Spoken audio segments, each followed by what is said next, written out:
हर बार समय पर यात्रियों को सही समय पर पहुंचाने का दावा करने वाली इंडिगो की चरमराई हुई व्यवस्थाएं अब यात्रियों को रुला रही हैं।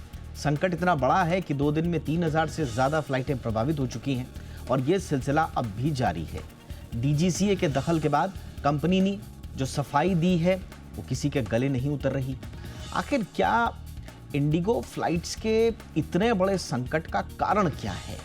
इंडिगो की दलीलों में वाकई क्या दम है या इंडिगो अपनी कोई बड़ी लापरवाही छिपा रही है? आज हम इसी मुद्दे पर करेंगे चर्चा, क्योंकि ये देश के तमाम यात्रियों को पिछले 2-3 दिनों से परेशान किए हुए है और अभी भी चूंकि कंपनी कह रही है कि 5 तारीख तक, संभवतः अगर स्टेटमेंट सही मैं सुन रहा हूं तो 5 तारीख तक ऑपरेशंस ठीक होंगे, तो यानी कि अभी भी त्वरित कोई समाधान निकलने वाला नहीं है।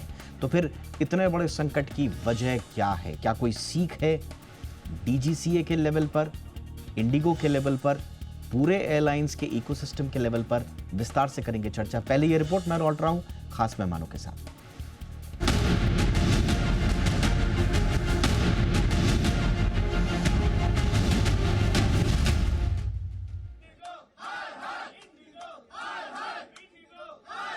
देश की सबसे बड़ी एयरलाइन इंडिगो इन दिनों अपनी सबसे बड़ी चुनौती से जूझ रही है। पिछले 3 दिनों से यात्रियों की परेशानी बढ़ती जा रही है। जानकारी के मुताबिक 2 दिसंबर से 4 दिसंबर तक यानी सिर्फ 3 दिनों के अंदर इंडिगो की 550 से ज्यादा फ्लाइट्स रद्द हो गई हैं और 2500 से ज्यादा उड़ानों में देरी हुई। फ्लाइट की कैंसिलेशन की बात करें तो दिल्ली में 95 फ्लाइट कैंसिल हुई, बेंगलुरु में 73, मुंबई में 85 और हैदराबाद में 64 फ्लाइट्स कैंसिल हुई। नतीजा ये हुआ कि हजारों यात्री फंसे रहे, टर्मिनल पर लंबी लाइनें लग गईं और सवाल उठने लगे कि आखिर अचानक ऐसा क्या हुआ। तो इसे भी समझ लीजिए। 1 नवंबर से Directorate General of Civil Aviation यानी डीजीसीए ने पायलटों और क्रू मेंबर्स के काम से जुड़े सुरक्षा नियमों में बदलाव किए हैं। इन बदलावों का सबसे बड़ा असर इंडिगो पर पड़ा है। गुरुवार को इंडिगो के अधिकारी इस मामले पर डीजीसीए से मिलने पहुंचे। डीजीसीए ने इंडिगो से मौजूदा दिक्कतों के कारणों और उनसे निपटने के प्लान का ब्यौरा मांगा। इन नियमों का मकसद यात्रियों की सुरक्षा बढ़ाना है, इसलिए पायलटों और क्रू को पर्याप्त आराम देने पर जोर दिया गया। लेकिन इसका नतीजा ये हुआ कि एयरलाइन कंपनियों के पास अचानक पायलटों और क्रू की कमी पड़ गई। इंडिगो ने बयान जारी कर कहा कि छोटी मोटी तकनीकी खराबी, सर्दियों के कारण शेड्यूल में बदलाव, खराब मौसम, एविएशन सिस्टम में स्लो नेटवर्क और नए नियमों की वजह से ऑपरेशन पर असर पड़ा है। कंपनी का दावा है कि 5 दिसंबर तक हालात सामान्य हो जाएंगे। आपको बता दें कि इंडिगो दिन भर में करीब 2300 घरेलू और अंतर्राष्ट्रीय उड़ानें ऑपरेट करती है।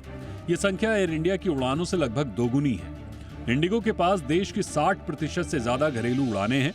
इसके पास सबसे ज्यादा 434 विमान हैं। स्टाफ की बात करें तो इंडिगो के पास 5456 पायलट और 10,212 केबिन क्रू मेंबर हैं। कुल मिलाकर 41,000 से ज्यादा स्थायी कर्मचारी हैं। ऐसे में अगर 10 से 20% उड़ानें भी रद्द हों या फिर देरी से चलें तो इसका मतलब है 200 से 400 उड़ानें प्रभावित होना। और यही हुआ, हजारों यात्रियों की मुश्किलें बढ़ गई। फिलहाल इंडिगो के लिए ये वक्त किसी इमरजेंसी से कम नहीं है।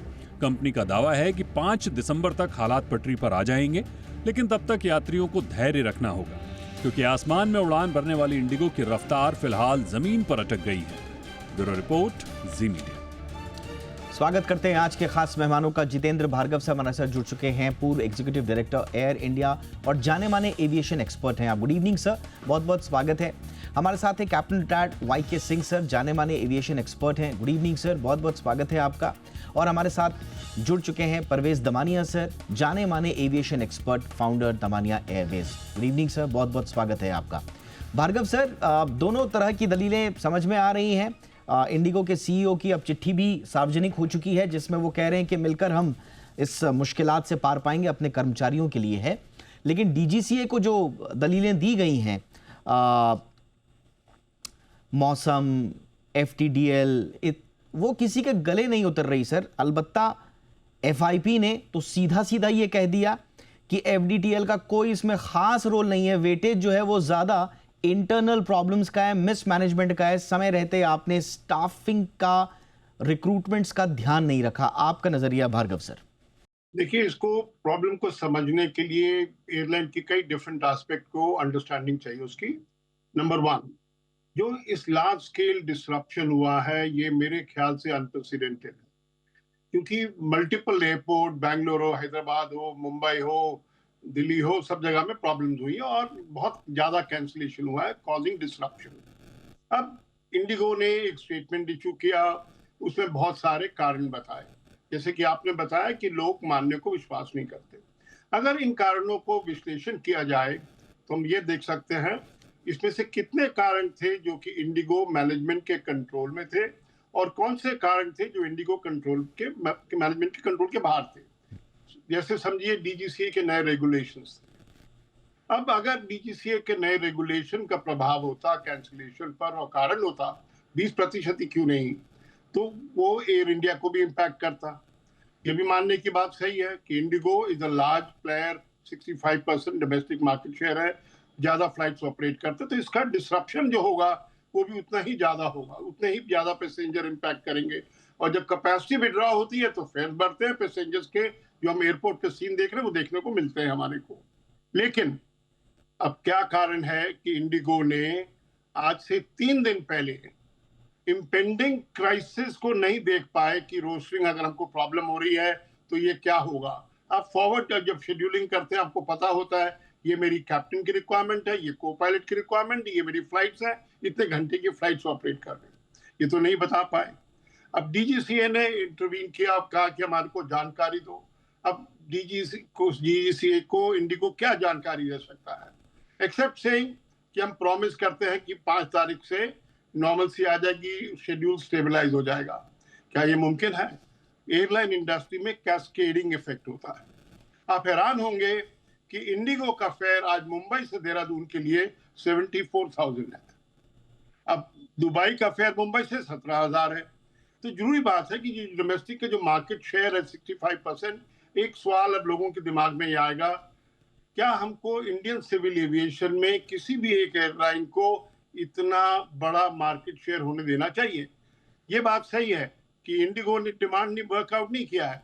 किंगफिशर कोलैप्स की तो उनका जो मार्केट शेयर था वो इंडिगो ने फायदा उठाया, जेट एयरवेज के बंद होने पे लाइकवाइज फायदा उठाया, गो फर्स्ट का बंद हुआ तब हुआ। अब तीनों एयरलाइन के बंद को होने का डेट देखिए और इंडिगो में बिग स्पर्ट देखिए मार्केट शेयर के अंदर में। लेकिन सबसे पहली जरूरी बात यह है कि Indigo management should come clean and tell passengers owe an apology for what they have gone through. जब दिल्ली में फॉग होती है, डिसरप्शन होता है, तब पैसेंजर समझ जाते हैं ये कारण है। ऑफ कोर्स टीवी इंटरव्यू बोलते हैं कि हमारे को बहुत दिक्कतें हुई हैं, but they basically understand and there is a reason for it.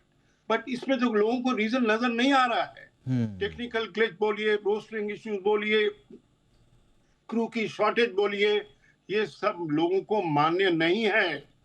The reality is large scale cancellation has not only impacted Indigo's image, but Indian aviation image also. Absolutely, sir. और यही बात हम हमेशा से करते आए हैं कि ये बात सिर्फ एक कंपनी की नहीं है बल्कि पूरी इंडियन एविएशन इंडस्ट्री की है, जिसको ऑलरेडी इतने सारे चैलेंजेस फेस करने हैं। यहाँ पर अगर आपसे कोई चूक हुई है, भूल हुई है, स्वीकारोक्ति देने में दिक्कत क्या है? इधर उधर की बातें क्यों कर रहे हैं? स्वीकारोक्ति से अपने पैसेंजर्स के साथ, अपने ग्राहकों के साथ, जो सबसे बड़े स्टेक होल्डर हैं आपके बिजनेस के, उनके साथ साफगोई से कम्युनिकेशन करने में दिक्कत क्या है? अभी भी चिट्ठी आ रही है सीईओ साहब की, वो अभी भी इधर उधर की बातें उसमें कह रहे हैं। बहरहाल उस पर न जाते हुए समझ में आ रहा है कि चीज़ें क्या हैं। कैप्टन सिंह सर, आपको क्या लग रहा है सर, मूल वजह क्या है? और इसमें जो बार बार हवाला दिया जा रहा है एफटीटीएल का, और इसके मूल में भी क्योंकि स्टाफ और पायलट्स की जो फटीग था, उनका जो वर्क प्रेशर था, उसको लेकर ये नियम लाए गए थे, उसको भी हवाला दिया जा रहा है कि इन वजहों से एयरलाइंस पर लोड आ गया। इस बात से सहमत हैं आप? Thank you very much asking the questions. बहुत बहुत धन्यवाद। जितेंद्र भार्गव मेरे पुराने साथी हैं और हम लोग एयर इंडिया में साथ में काम कर चुके हैं। मैं इंडलस में था, एयर इंडिया में थे। मैं कुछ बातें इनकी बात को करेक्ट करना चाहता हूँ। ये सारे एयरलाइंस की प्रॉब्लम है, केवल इंडिगो की प्रॉब्लम नहीं है। इसके काफ़ी वजह कारण है। पहली बात, कोई भी एयरलाइंस आज की डेट में स्टाफ शॉर्टेज का सामना कर रही है। क्यों कर रही है? क्योंकि स्टाफ का जो टेकन केयर ऑफ होता है स्टाफ का, वो नहीं है, नंबर 1। नंबर 2, HR डिपार्टमेंट जो है तीनों एयरलाइंस के, मैं इंडिगो, एयर इंडिया और आकाशा की बात कर रहा हूँ। अभी एयर इंडिया थोड़ी ऐसी बात नहीं कि एयर इंडिया की फ़्लाइट डिले नहीं हुए हैं, लेकिन 2400 उनके फ़्लाइट्स हैं इंडिगो के, तो लगभग 5% फ्लाइट उनको has been for the toss. But Air India का भी काफ़ी फ्लाइट्स डिले हो रहे हैं because of the new FDTL system, and Air India is facing the same problem because they are not taking sorry for the English, क्योंकि वो staff का ख्याल वो नहीं रख रहे हैं। इन एयरलाइंस ने एक नया एक फंडा बना लिया है, हायर एंड फायर, छोटी छोटी बातों पे निकाल देते हैं, लेकिन वो ह्यूमन बीइंग है, केवल क्रू का फेटिक नहीं है, ये स्टाफ का भी फेटिक हो रहा है। एक जो काउंटर पर काम करता है, केबिन क्रू को छोड़ के जा रहे हैं। पायलट को तो 6 महीने के नोटिस पर इन्होंने बहुत हद तक बचा के रखा है, लेकिन कब तक बचेगा पता नहीं, क्योंकि मिडिल ईस्ट ने भी हजारों जहाज का ऑर्डर कर दिया है। नहीं, बट FIP ने जो आरोप लगाए हैं कैप्टन सिंह सर, FIP जो इंडिगो के संदर्भ में, आप सही कह रहे हैं कि बाकी एयरलाइंस की भी स्टाफिंग के मामले में, रिक्रूटमेंट्स के मामले में, HR पॉलिसी के मामले में उनको कोई क्लीन चिट नहीं दे रहा है यहाँ पर, बट इंडिगो के मामले में जो कह रहे हैं उससे आप कितने सहमत हैं कि आपको FDTL लागू करने के लिए गवर्नमेंट ने 2 साल का समय दिया, फेज 1 के लिए दिया, फिर जुलाई, फिर अभी नवंबर वाला दिया, उसमें आप लोगों ने पायलटों की या दूसरे स्टाफ की भर्ती नहीं की, number 1। Number 2, non poaching agreement जैसे आपने हथकंडे अपनाए, इसकी भी एक बड़ी वजह बताई जा रही है। पायलट वेतन की बात आ रही है, सैलरी फ्रीज जैसे टर्म्स हैं, अब उसमें हम पुष्टि तो नहीं कर सकते कि सैलरी फ्रीज थी या नहीं, इस पे तो हम नहीं जाएंगे, बट आरोप लग रहे हैं कि पायलट्स का वेतन जो है वो फ्रीज था, टॉप मैनेजमेंट के लोग बड़े बोनस ले रहे थे। तो इस तरह की बातें हो रही हैं जो FIP कह रहा है। आप इससे इत्तेफाक रखते हैं कि इंडिगो के भीतर ऐसा हुआ है सर? जी, मैं उसी पर आ रहा हूँ। मैं इसलिए बोल रहा हूँ, सारे एयरलाइंस का एक ही हाल है, इंडिगो का, because India number are very large, so we can talk about it. लेकिन ये प्रक्रिया चालू हुई पिछले 10 साल से, 2 साल से प्रक्रिया चालू नहीं हुई है। FIP went on the court, क्योंकि आईका का एक डॉक्यूमेंट आया था जो मैंडेटरी है अबाउट FDTL, और उस रिपोर्ट पर हमारी DGCA बैठी रही, हमारे एयरलाइंस उसको मैनिपुलेट करते रहे। जब FIP कोर्ट में गई, कोर्ट का 8-10 साल पहले जो है एक डिसीजन आया कि इसका स्टडी किया जाए। करेक्ट। इसको कोर्ट में डिले करते रहे। 2 साल पहले कोर्ट का फाइनल वर्डिक्ट आया कि नहीं, इसको इम्प्लीमेंट करना है। 2 साल पहले जब ये सर्कुलर आई, ये हमारे एयरलाइंस ने कार्टेल बना के फिर DGCA के ऊपर प्रेशर डाला, मिनिस्ट्री से प्रेशर लिया और इसको डिले करते रहे। नंबर 1। नंबर 2, मुझे जस्ट 30 सेकंड दे दीजिएगा जी, संक्षेप में। एक क्रू जो है ह्यूमन बीइंग होता है, हाँ सही बात, एक क्रू एक ह्यूमन बीइंग होता है। आज की तारीख में even with the revise FDTL वो हफ्ते का 110 से 120 घंटे का ड्यूटी टाइम कर रहा, not the flight time, duty time. जब भी आप ड्यूटी रिपोर्ट करते हैं, देन योर ड्यूटी स्टार्ट्स। जी, is it humanly possible to continue forever? Answer is no. Got it sir, got your points sir, बहुत important points हैं ये, जो एक एब्सोल्युटली एक एम्प्लॉई के लिहाज से, चाहे वो पायलट हो या बाकी स्टाफ हो, उनके इंपॉर्टेंट है। दमानिया सर, बहुत संक्षेप में, before I go into the break, DGCA का यहाँ पर जिक्र हुआ, आप देखते हैं कि DGCA की निगरानी में भी कोई खामी रही?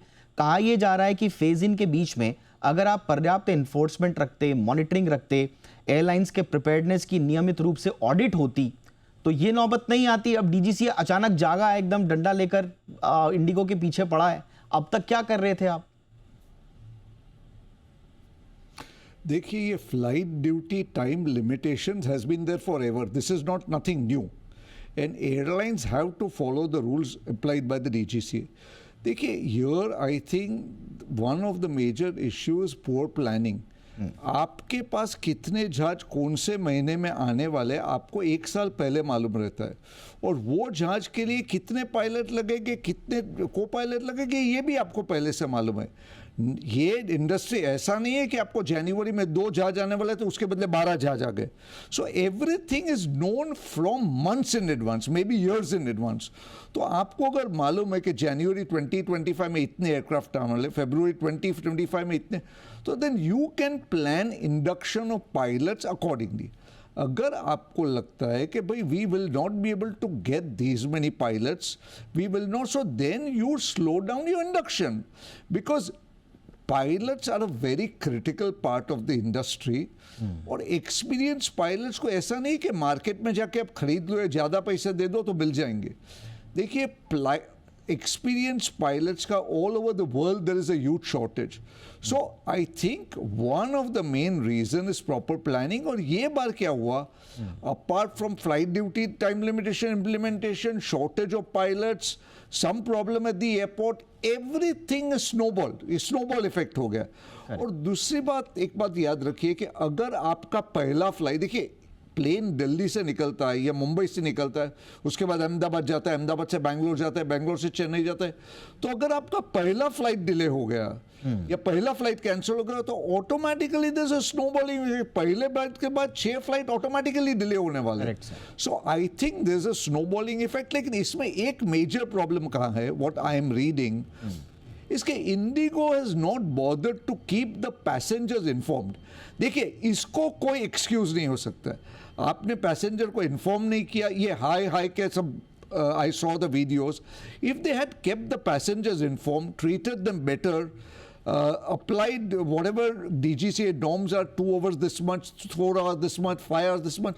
So if they were looked after, informed well in advance that the flight is going to be delayed, इतना confusion नहीं होगा. Very important point. मुझे लगता है इस पूरी बहस का सबसे इंपॉर्टेंट पॉइंट ही यही है जो अभी दमानिया सर ने कहा, कि जो भी संकट है उसके पीछे के कारण जो भी हैं, जो भार्गव सर ने भी कहा, एटलीस्ट आप उनको तो बताइए जो पैसेंजर्स हैं. एक छोटे से ब्रेक के लिए मैं रुक रहा हूं, क्विकली कुछ और सवाल लेंगे हमारे तीनों मेहमानों से.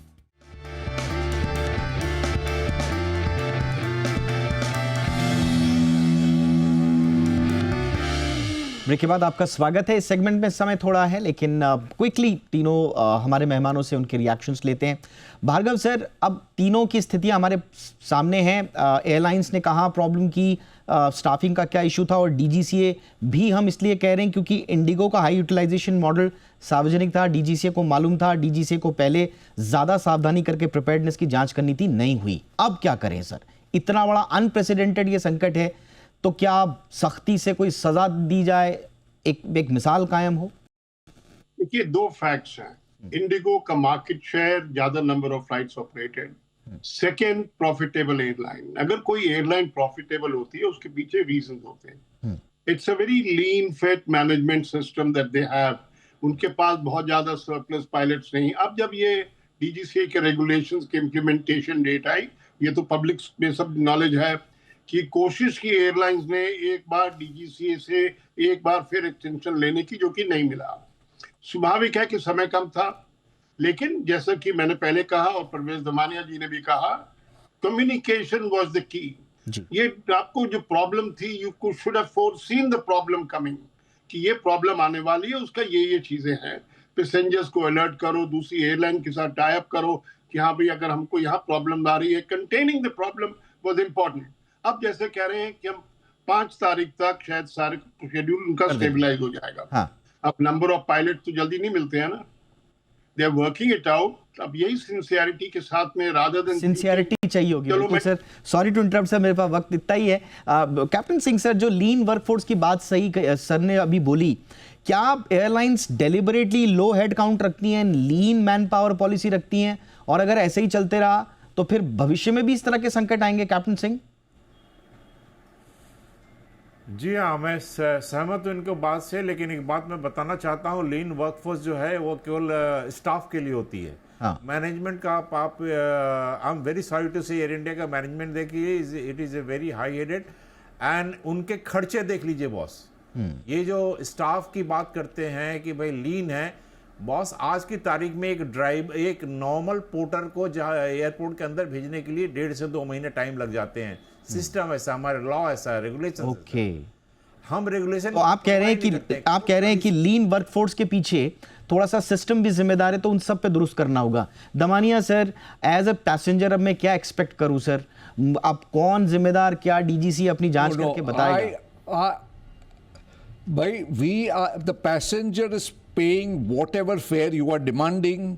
आप 10,000 लिखते मुंबई दिल्ली तो लोग 10,000 देते, 20,000, what ever. So passenger should get value for money. You cannot take the passenger for granted. आपको भाई, you want to run a lean airline, that is great. You want to be profitable, that is fantastic. We all support the fact that airline should make money. But if you make it so lean that there is a pilot shortage and because of that flights getting cancelled and the whole system is collapsing, that is not acceptable. See, senior pilots are very, very expensive. So airline क्या चाहती है, जितने कम senior pilots हो उसमें अगर मेरा काम चले तो अच्छी बात है, but not at the cost of the standard service and hurting the consumer. Absolutely. You should take care of the consumer. At the end of the day सारी बात है कंज्यूमर के साथ इतनी होना चाहिए. आज जगह जगह फंसा हुआ कंज्यूमर जो है, यात्री है, वो ठगा हुआ महसूस कर रहा है, रो रहा है. इमरजेंसी में लोग घर जाना चाहते हैं, कोई ऑप्शन नहीं बचा. तो कुल मिला के एक और बार हम तो कहेंगे कि धोखा हुआ है ये. अब इसके पीछे कौन कारण है, कौन जिम्मेदार है, ये डीजीसीए बताए जांच करके.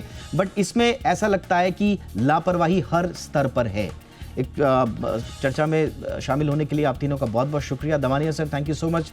कैप्टन सिंह सर, बहुत बहुत शुक्रिया. जितेंद्र भार्गव सर, बहुत बहुत शुक्रिया आपके समय के लिए. शो में इतना ही, इजाजत दीजिए. देखते रहिए जी बिजनेस. नमस्कार.